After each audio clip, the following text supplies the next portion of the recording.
The Mazda CX-50 arrived with promises of sporty handling and rugged capability, but beneath that aggressive exterior, this crossover is hiding problems that are going to cost you money, comfort, and peace of mind. If you're shopping for a reliable, practical, compact crossover that won't leave you with buyer's remorse, you need to know what Mazda isn't telling you about this model. While competitors are offering more space, better reliability, and lower prices, the CX-50 asks you to pay premium dollars for a vehicle that falls short in almost every practical measure. Let's take a closer look.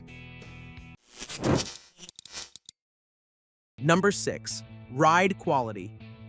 Here's something Mazda doesn't advertise in their glossy brochures. The CX-50 is going to beat you up on your daily commute. The engineers in Hiroshima made a deliberate choice to tune this crossover for spirited driving, and that decision is going to cost you comfort every single day. The handling is genuinely impressive for a crossover. The CX-50 feels planted through corners, body roll is minimal, and the steering provides feedback that most rivals can't match. The chassis feels more like a sports sedan than a family hauler. However, that sporty character comes with a significant trade-off. Think about your typical week. Driving to the grocery store, commuting to work, picking up the grandkids from school. None of these situations require sharp handling. What they do require is a smooth, comfortable ride that doesn't leave you exhausted. That's where the CX-50 falls short. The suspension setup is noticeably stiff, and every imperfection in the road surface is going to telegraph directly into the cabin. Potholes send jarring impacts through the seats. Expansion joints create a constant thump-thump rhythm that gets tiresome on longer trips. For drivers who prioritize a smooth, cushioned ride, and that's most people shopping in this segment, the CX-50 is going to feel harsh. The Honda CR-V glides over broken pavement that makes the Mazda jitter and bounce. The Toyota RAV4 absorbs bumps that the CX-50 transmits straight to your spine. So the ride quality is harsh, but if you think that's the only way Mazda compromised the driving experience, wait until you hear about the hybrid powertrain. Number 5. Hybrid powertrain.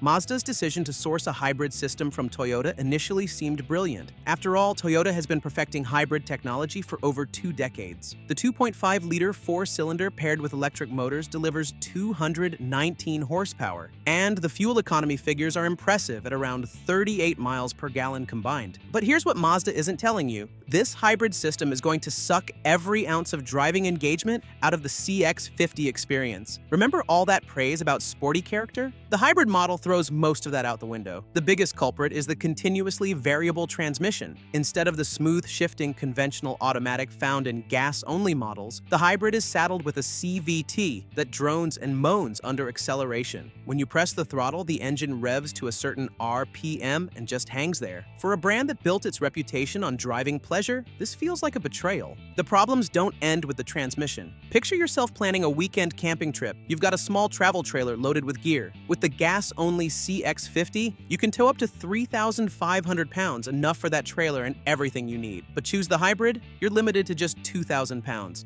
That seemingly modest travel trailer, it might be too heavy. Suddenly, that fuel efficiency doesn't seem like such a great trade-off when you can't actually use your crossover for weekend adventures. The hybrid also adds complexity for anyone who plans to keep their vehicle long-term. You're dealing with additional electric motors, a battery pack, and hybrid-specific components that will eventually need service, and out-of-warranty repairs can be eye-wateringly expensive. But reduced towing capacity isn't the only space-related compromise, because the entire interior is smaller than you'd expect. Number 4. Passenger and cargo space.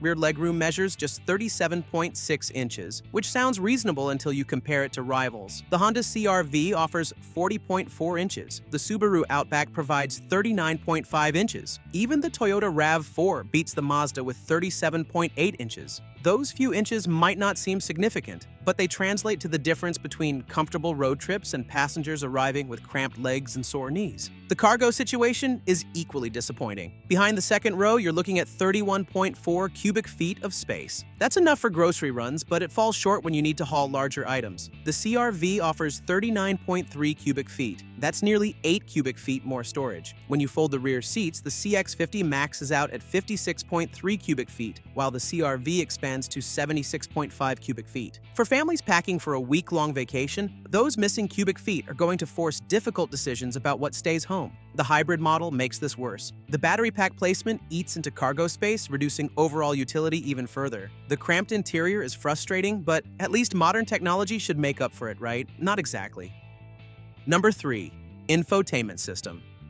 The The standard 8.8-inch screen looks small and underwhelming. Even the available 10.25-inch display feels modest when you compare it to the massive screens in rival crossovers. But size isn't the main issue. It's the system's overall approach that's going to frustrate you. Mazda's infotainment still relies heavily on a rotary controller knob rather than prioritizing touchscreen functionality. In practice, it's going to slow down every interaction and make simple tasks unnecessarily complicated. With the CX-50's controller knob, you're going to be spinning and clicking through menus, scrolling through letters one at a time while your frustration builds. The system allows some touchscreen input, but only when the vehicle is stopped, a restriction that's going to feel arbitrary. The graphics look dated compared to newer systems from Honda, Toyota, and Hyundai. Wireless Apple CarPlay and Android Auto aren't standard across the lineup, so you might find yourself dealing with cables every time you get in. An outdated infotainment system is annoying, but it's nothing compared to the mechanical issues that are starting to plague this model.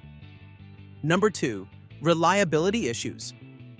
This is the most shocking revelation because Mazda has built its reputation on bulletproof reliability that rivals even Toyota and Honda. For decades, Mazda owners could count on their vehicles to rack up high mileage with minimal issues. The CX-50 is breaking that pattern in concerning ways. The most widespread problem involves the 2.5-liter turbocharged engine. Multiple owners have reported carbon buildup on the intake valves, leading to rough idle, reduced power, and poor fuel economy. Carbon deposits accumulate over time, and the only real solution is expensive manual cleaning. Transmission problems have also surfaced with troubling frequency. Some owners report harsh shifting, hesitation during acceleration, and even complete transmission failure at relatively low mileage. While Mazda has addressed some issues through software updates, the fact that these problems existed at all is concerning. The infotainment system isn't just outdated, it's also prone to glitches. Reports include random system reboots while driving, frozen screens, and connectivity issues. These are incredibly frustrating on a vehicle you just spent tens of thousands of dollars to purchase. So the CX-50 has reliability problems you wouldn't expect, but surely it must be priced competitively. Think again. Number 1. Pricing.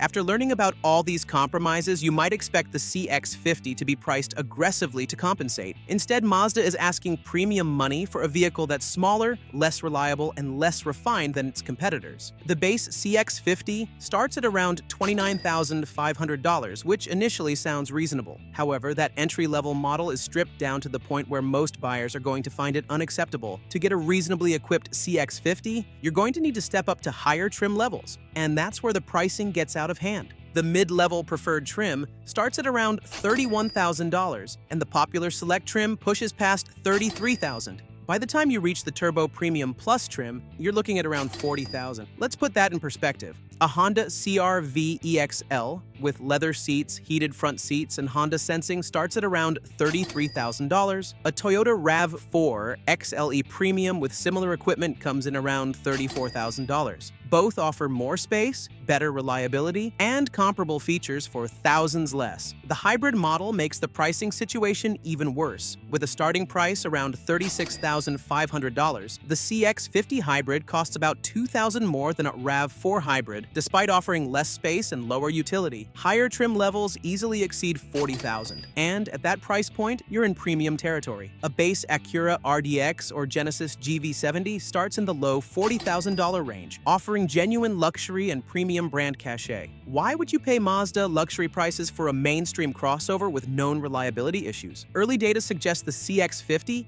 isn't holding its value as well as Mazda's traditional models. Those reliability concerns are spooking the used market. If you buy a new CX-50 today, you're going to take a bigger financial hit when it comes time to trade it in. The Mazda CX-50 asks buyers to pay more for less space, accept reliability issues they'd never tolerate from this brand, and sacrifice everyday comfort for handling they'll rarely use. With competitors offering better value, more room, and proven dependability for thousands less, the smart money is on choosing one of the many better alternatives already on dealer lots. But even with these limitations, the Mazda CX-50 is still a solid choice in the compact SUV segment. And to be honest, even the class leaders like the Toyota RAV4 comes with loads of weak points. And that's exactly what you can check out in our next video. It may be reliable and fuel efficient, but the world's most popular SUV lags behind the competition in many ways.